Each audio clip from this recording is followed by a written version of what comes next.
নমস্কার। সুপ্রিম কোর্টে 26,000 চাকরি বাতিল মামলার যে শুনানি ছিল আজকে, সেই সংক্রান্ত একটি গুরুত্বপূর্ণ আপডেট আমি আপনাদের সঙ্গে শেয়ার করছি।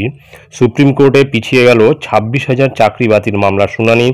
কবে শুনবেন প্রধান বিচারপতি? সাম্প্রতিক প্রকাশিত এই প্রতিবেদনটি আমরা বিস্তারিত জেনে নেব।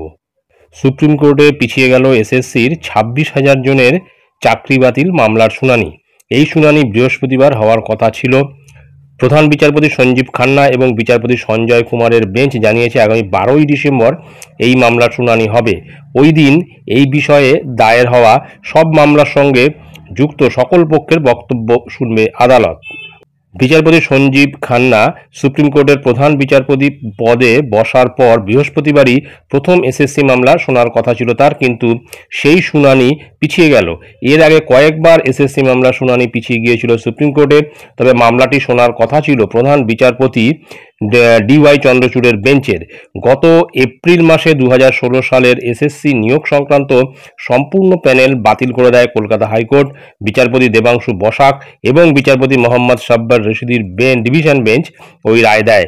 তার ফলে 25,753 জন শিক্ষক এবং শিক্ষাকর্মীর চাকরি চলে যায়। ওই রায়কে চ্যালেঞ্জ করে তার 48 ঘন্টার মধ্যে সুপ্রিম কোর্টে যায় রাজ্য। সেখানে রাজ্য ও মধ্যশিক্ষা পর্ষদও মামলা দায়ের করে। শীর্ষ আদালতের দ্বারস্থ হন চাকরিহারাদের একাংশ। বৃহস্পতিবার এই মামলার শুনানি ছিল। প্রধান বিচারপতির বেঞ্চ জানিয়েছে পরবর্তী শুনানিতে মামলার সঙ্গে যুক্ত সকল পক্ষকে উপস্থিত থেকে বক্তব্য জানাতে হবে। কলকাতা হাইকোর্টের রায়ে চাকরি বাতিলের পাশাপাশি যারা মেয়াদ উত্তীর্ণ প্যানেলে চাকরি পেয়েছিলেন, যারা সাদা খাতা জমা দিয়ে চাকরি পেয়েছিলেন, তাদের বেতন ফেরত দেওয়ার নির্দেশও দেওয়া হয়। 4 সপ্তাহের মধ্যে 12% হারে সুদসহ বেতন ফেরত দিতে বলা হয়েছিল ওই চাকরি প্রাপকদের। সেই বিষয়গুলিও সুপ্রিম কোর্টের নজরে আনা হয়েছিল। লোকসভা নির্বাচনের আগে এই মামলার শুনানিতে হাইকোর্টের নির্দেশের ওপর অন্তর্বর্তীকালীন স্থগিতাদেশ দিয়েছিল সুপ্রিম কোর্ট। পরে শুনানিতে তৎকালীন প্রধান বিচারপতি চন্দ্রচূড় জানিয়েছিলেন তার বেঞ্চ আগে চাকরি বাতিল মামলার সঙ্গে যুক্ত সকল পক্ষ, অর্থাৎ সকল 5 পক্ষ, যে সেখানে আছে কে না, রাজ্য, এসএসসি, সিবিআই, মূল মামলাকারী এবং যাদের নিয়ে চাকরি নিয়ে বিতর্ক, তাদের বক্তব্য শুনবেন। তারপরেই এ ব্যাপারে পরবর্তী নির্দেশ দেবে।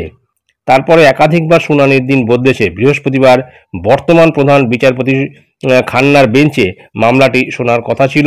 1 সপ্তাহ পিছিয়ে গেল সেই শুনানি। অর্থাৎ যেটা স্বাভাবিক সেটাই হয়েছে। এবারেও কিন্তু এই এসএসসির যে 2016 সালের যে এসএসসির চাকরি বাতিল মামলার এই শুনানি কিন্তু আরও 1 সপ্তাহ পিছিয়েছে।